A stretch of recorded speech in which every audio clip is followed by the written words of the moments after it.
As a newbie to making rum cocktails at home, you probably have a lot of questions swirling around your head. Things like, what bar tools do I really need? Should I spend a bit extra on high quality equipment? And is all this really necessary? Well, I've been bartending for the best part of 30 years, a mixture of high street bars and super high volume events. I've owned a lot of different tools over the years, but I have to say, my current setup is probably my all-time favourite. So today, I want to share all my tools with you so you can make better cocktails at home. Hey rum friend, welcome back to the channel. But for those of you that are new around these parts, hello and welcome. My name is Steve the Barman, and right here on my main rum channel, it's all about fun rum education. So if you like the sound of that, make sure you hit that subscribe button. But don't forget, I've got 5 other channels and they will all be linked along with my free downloadable ebook in the description below. Now, before I crack on, for all you experienced rum cocktail makers, if I miss anything, if there's any glaring omissions, then make sure you get involved in the comments below. Or even better, you experienced bartenders, what were your first 3 bar tools that you purchased and how much were they? So first up is your cocktail shaker. Now, I'm a big barfly devotee. Yes, they are more expensive, but the reason they are more expensive is they're a higher quality of stainless steel. They're heavier, they're better suited, they're better balanced for you when you're shaking and making cocktails. They just feel better in your hands. But obviously, because they're thicker and better quality, they actually conduct heat better, meaning it's more efficient when you're shaking and chilling down cocktails. Now, I love this barfly shaker so much. I've got 3 sets plus 2 spare little ends. Look, when you're starting out, is it essential for you to spend top dollar on cocktail shakers? No, just get the cheapest thing that you can. However, once you start getting into it, I guarantee it, you'll feel a lot more at home with better quality stuff. Now, when it comes to martini glasses especially, but most cocktails in general, you kind of want to strain. Now, if you've got a 3-piece cobbler shaker, you'll probably have an inbuilt strainer. But for those of you that use Bostons, you kind of want a Hawthorne strainer like that. And then we would use a fine mesh strainer like that to double strain, because you don't want any little tiny shards of ice in your cocktail. Now, for the vast majority of my career, I have been rocking out 2 pieces of equipment like that. It just felt comfortable. However, literally within the last month or so of making this video, Barfly have really stepped the game up, and they've probably been out a lot longer in the US. However, in the UK, Drink Stuff have just got hold of these as sort of importer. These are a 2-in-1. I've been flipping waiting 30 years for something like this. A fine mesh strainer as a Hawthorne strainer, meaning, let's just do it with that, meaning you can double strain 2 cocktails at the same time with your 2 hands. Now, I'm loving these fine mesh Hawthorne strainers at the moment. I don't think I would ever go back to normal strainers, but I have got a load there. The only thing I've never been able to get along with is these Hawthorne strainers with this little thing here. They supposedly make it easy because they just sit on there like that. However, I find you have very little control, especially when you've got ice in there and you've got a lot of ice. That ice could then, you've got very little control to keep that in the same place like that. So that will just pop out, and 9 times out of 10, you'll end up with your ice coming out your glass. For me, you don't get any of those issues with just a straight handle there, because you can literally just hold it wherever you need to. But all that aside, look, these are the daddy now when it comes to cocktail strainers. Now, after your cocktail shaker and your Hawthorne strainer, the most essential piece of equipment is your jigger, your measure, what you use to measure cocktails. Remember, cocktails are all about ratios and measurements. They're not just about a glug of this and a glug of that. You could find that 5 ml really changes the balance of your cocktails. Now, for me, I've owned 50, 100 different jiggers over my career, and the one that I've been using the most of, and I've actually got 3 of these, wherever the other one is my Mezclar Preciso. Mezclar Preciso is lined every 10 ml in the big end and every 5 ml in the little end, so you can get super accurate with cocktails. The only downfall of these, because with what I do a lot of US stuff as well, so 30 ml and 60 ml, 1 ounce, 2 ounce. These are 50 ml and 25 ml. They are UK jiggers. Barfly does do a sort of equivalent to this. However, the big end is only lined at 45 ml and the little end is lined at 10 ml, so 10 and 20 ml. So you struggle to get a 15 ml, bizarrely, out of this US jigger, and you know, it's all right. So I always come back to these Mezclar Preciso. For some reason, I just don't get on with bell jiggers. I know they're the in thing with the Japanese kind of style jiggers. I just don't really like them. Again, they've only got really sort of 4 measurements, if you like, in here. We've got a 15mm in the little end, and we've got a 45mm here. But you know, it's just when it comes to universal measurements, your 10mm, your 15, your 20mm, you know, you really struggle with jiggers like this. The only other jigger that I use a lot is this. This is the Barfly stepped jigger. Again, kind of lined, if you like, because of the steps, lined at 15, 30, 45 and 60mm. I just kind of, they just sit nicely in my hand. And what I'm doing, if I'm kind of working properly, I'll actually have, it can depend. I might have 2 in my hand, I might have 3 in my hand, but it just kind of works nicely to have those there. Do you need to own 10, 12 different types of jiggers? No. If I'm going to be honest, the Mezclar Preciso is the daddy. Yes, you can use 60mm out of this if you just do a 50 and a 10 or a 40 and a 20, but it'd be nice to have a fully lined 60-30 jigger, one of these. Next up is your bar spoon, and for me personally, there's no right or wrong for this. I just prefer a 30cm teardrop one. So the teardrop for me is that end that's really well balanced, and I actually do a lot of stirring with that end because it's just quick and easy. But the thing with the teardrop ones, especially if you get a decent branded one and not a cheapo branded one, the bulb with the spoon will always be graded to 5mm. So whenever you see a bar spoon or 5mm, that is perfect. The downside of something like this, if you're trying to get 5mm of, it's all right with liqueurs, but 5mm of syrups in something like this, and because of the shallow end at the bottom, you do end up with like maybe 1, maybe 2mm of syrup kind of stuck in the jigger. But the teardrop ones are these, the smaller ones, the proper ones are always 5mm. Now, for some reason, I just don't get on with the longer bar spoons, the 45cm ones. Again, I just don't find the balance. I've not got little hands at all, but for some reason, I just prefer those. I also don't really like bar spoons with the plates at the end or forks. I've got a fork here. You know, I very rarely use them. They're just, they're nice. Yeah, but you know, you've got other tools. You don't need fork. You definitely don't need the sort of one with a little plate on the air. Yes, they were great in yesteryear for layering B52s and cocktails like that. Or you could press mint, but you know, just spank mint in the palm of your hand. So I personally will always plump for a 30cm teardrop, just a kind of weighted one like this. Now, do you need a julep strainer? Absolutely not. I've never bought one. This was gifted. This is a Barfly one that I've just done for a couple of videos. I don't see the point. If you've got a julep strainer, if you've got a hawthorn strainer, you don't need a julep strainer. I just think it's a pointless waste of money.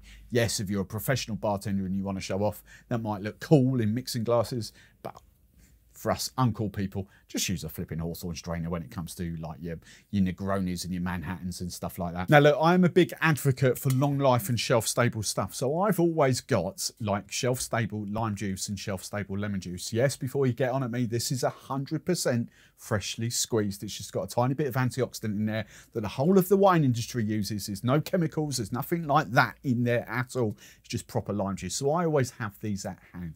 However, if you want to juice like fresh stuff, you go for your life. And I would do grapefruit juice and stuff like this on here anyway. Now, I actually prefer something like this to like a Mexican elbow or anything. I just think you get more juice and it's just damn sight easier to go, especially with grapefruits in there, to something like this. So yes, I do own quite a few as citrus squeezes or Mexican elbows, but I always come back to this. You know, it's a few pounds. It just works a treat. And actually it strains, so you keep all your pulp in the bottom of there anyway. So I don't really think you need to be flashy with a Mexican elbow unless you really want to. These are just awesome. Now, obviously it goes without saying, you're going to need some form of chopping board, some form of knife and all that. You've probably got a kitchen, so you're probably going to use that. And I've always got, these are a bit excessive. These are brand new because I lost my old ones. I thought these were a bit smaller.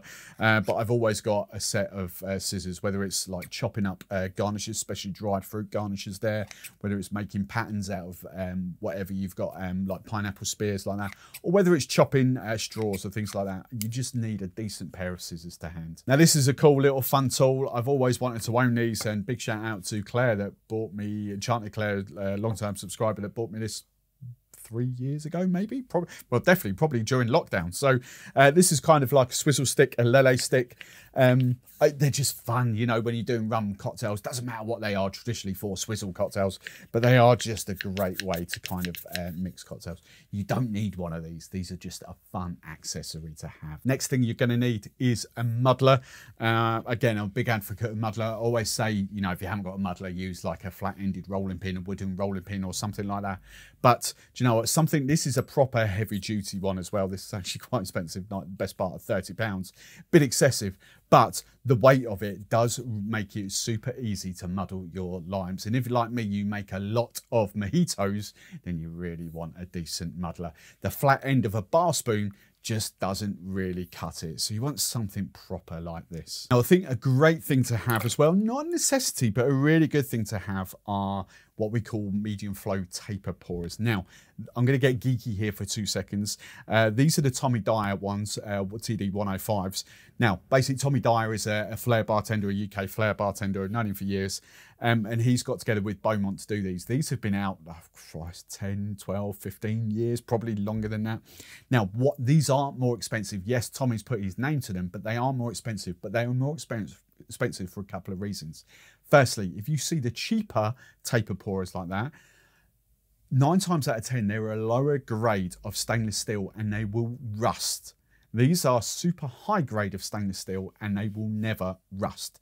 Again, I've got 5, 6 packs of 12s of these. I've got loads of these. There's just under there. I've always had them. But the other thing about the rubbers that they use here are also better quality rubbers than the cheaper ones. Meaning that if they do kind of sort of go up like that, sit up like that, a very quick soak in hot water, like literally 5 seconds, and you can reset the rubbers. So these do not leak. If you ever go to a bar and you see, see spirits kind of leaking out the side of it, it's because they're not using TD 105. Now the next 2 tools I'm not going to bring out because they are kind of wired in, plugged in over there, if you like, just to the side, but I will flash photos up on there, is my 2 blenders. Now, do you need to spend a fortune on blenders? No. As you'll see here, look, if I'm ever making a slush puppy kind of drink, I've just got a NutriBullet and I've got the 2 different sizes. I've got 3 or 4 of these I've invested in because I use them for me fuel as well. So I've just got a couple of different sizes there. The NutriBullet just does a perfect job.